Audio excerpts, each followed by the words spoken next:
Hey you and welcome. I'm Mr. Barry, and many of my subscribers have been asking me to go over the new user interface or UI for the Night Cafe's AI generation art there.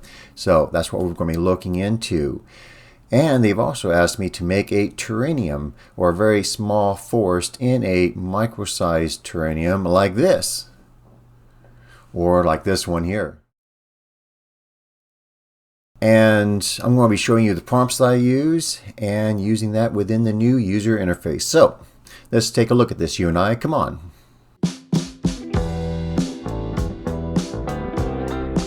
And before I forget, if you're new to the channel, please, I hope you do subscribe to enjoy more of my how-to videos on technology. And if these videos actually help you, if you like them, please click on that thumbs up.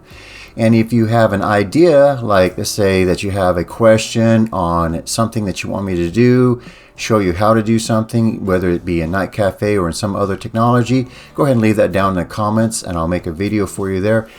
And also about Night Cafe's prompts, I do open them up to anyone who asks me to. Alright, so let's take a look at this new user interface. And as always, we're going to start here at the home page and we're going to click up here to create and get into my choose a creation method page. And I'm going to be using stable again, but this time I'm going to be using the new interface. So let's try it now. Now you can switch back and forth between these two. When you're in the new user interface, just go down to the bottom here and it says switch to the old interface and you're right back to the same one here that we've been using all the time. But since subscribers have been asking me, hey, would you show us how to use this one? I will do that. I'm going to be going into the advanced mode. So notice I have an option. If I turn that off, then I can actually go in and choose which style I want, just like in the old interface. But I want to go advanced. And I'm not going to be starting with a start image. I am going to be using stable. And right here is where we're going to click on and actually add more words here in the prompt. Now I'm going to be showing you how to use the advanced prompt editor because in many of your creations you're going to be wanting more than one prompt. Okay, so here I've typed this in and I'm going to let the AI read this off to us. Extremely detailed, tiny microscopic forest scene terrarium in a glass cube. Mushrooms, fir trees, moss, ferns, tiny house. Intricate details, tilt shift. Magical, warm golden glow. The next thing I'm going to do is I'm going to click right here where it says use the default negative prompt. And if you want to, you can click right here and you can actually tweak it. Many times I do, and I might make it more of a negative or that way it will be stronger there. But let's go with about -5 there. And then down here on the left hand side of the screen, it asks you, do you want a start image? I say no. Just going to use text in this.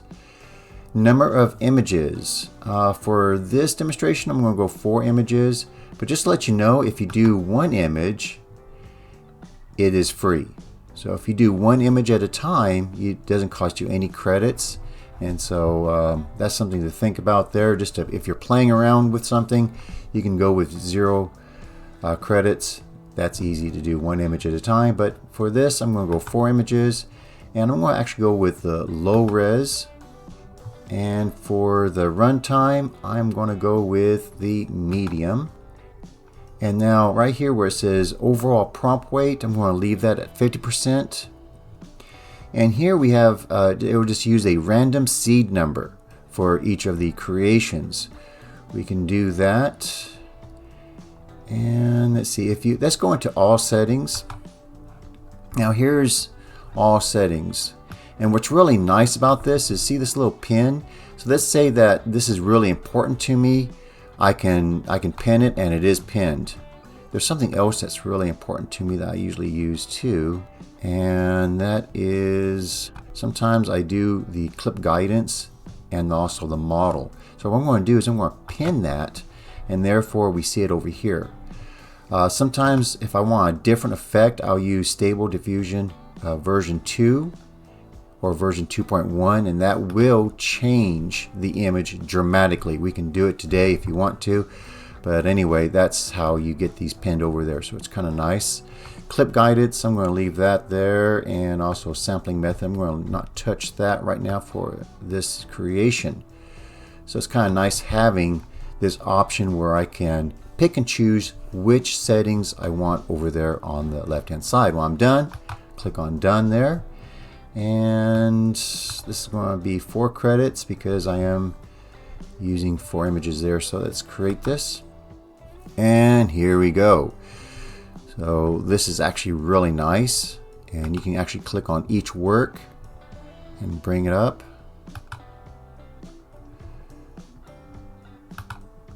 So you can kind of see those words that I was using in this. It's kind of like a tiny little house in there made of glass, and some of them, but not all of them. But this is really this is really fun to do. All right, so that's the first one there. If I wanted to, I could go in and edit this. So let's edit this a little bit. Highlight this, and I'll say my tiny forest in a glass box. How's that? All right. Over here you can add other things if you wanted to, and you can actually have another tag such as forest, or if it was colorful, you would say colorful, or if it was a landscape, you'd have landscape in there as well. Click on save, and that changes the name, and then I can click on publish. And I might do some more work with it. If I want to evolve it, make more changes, that's really easy to do. Just choose one of these that's your favorite, like this one here, and I would click on evolve. So if you click on that, say done to that, and let's go over here. So here we are, we're going with a start image you see over on the left hand side. So I'm going to evolve this creation here exactly the way it is. If you wanted to take that image out, which I do often, I just click on clear and it leaves the prompt in there. What I'm going to do is I'm going to go advanced prompt editor and add another prompt here. And here's a little trick you can actually do. You can drag these down and then make a title. So if you're making a lot of these, like if you're doing 8 or 16, you don't want to be typing the title for each one when you publish them separately. So you can just say my tiny forest in a glass box. So you can just do it to that, and that will give it the title there. Notice I'm not having any weight on this because I don't want to change any of the details that I have in there. I still have the negative prompt up there. Now what I'm going to do is I'm just going to create one of these, and I'm going to use thumbnail, and I'm going to do short run time. So now it's going to be a free creation for me because I'm just going to experiment for you here and just show you if I do change the model to 2.0. Let's create that. I gotta click on done here. There it is. So that's 2.0, a little bit different style for you there, but it's still very beautiful. And notice it has the correct title over there. You don't have to click on edit to change the title now because of that little trick of adding that prompt with a 0 weight at the very top.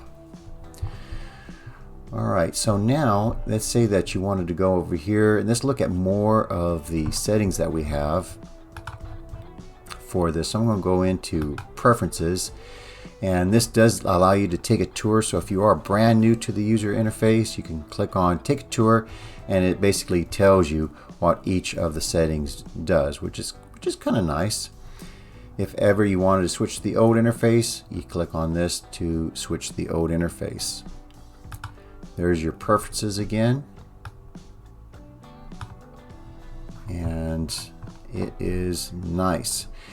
Now if you ever want to see the work that you've been creating, you can click on my creations and it'll show what you've been creating.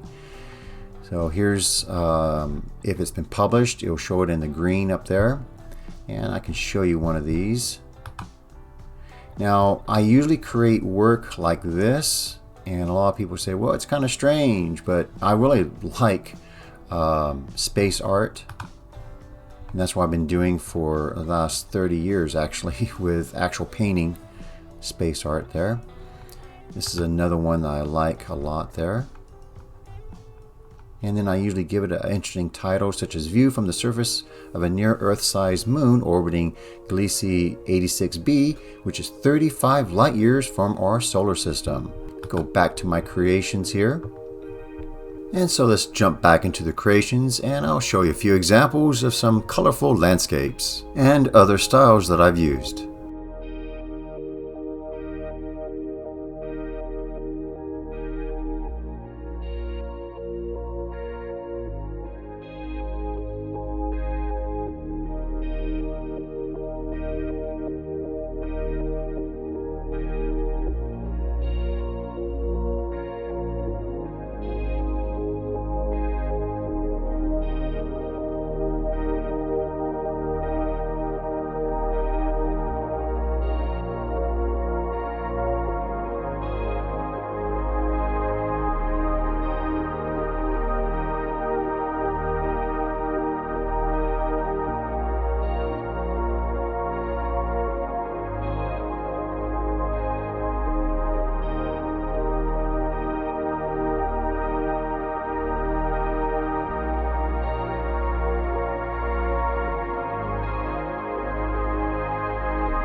So there you go, you now have been given a quick tour of the new user interface within Night Cafe. If you like these types of videos, please click on that thumbs up, comment down below because I do read your comments. If you have a question or an idea for a future video, put that down there. And if you haven't done so already, please subscribe to my channel. Thank you very much for everyone who's been sharing the videos on their social platforms. Alright, well, you all have a very good day, and bye-bye.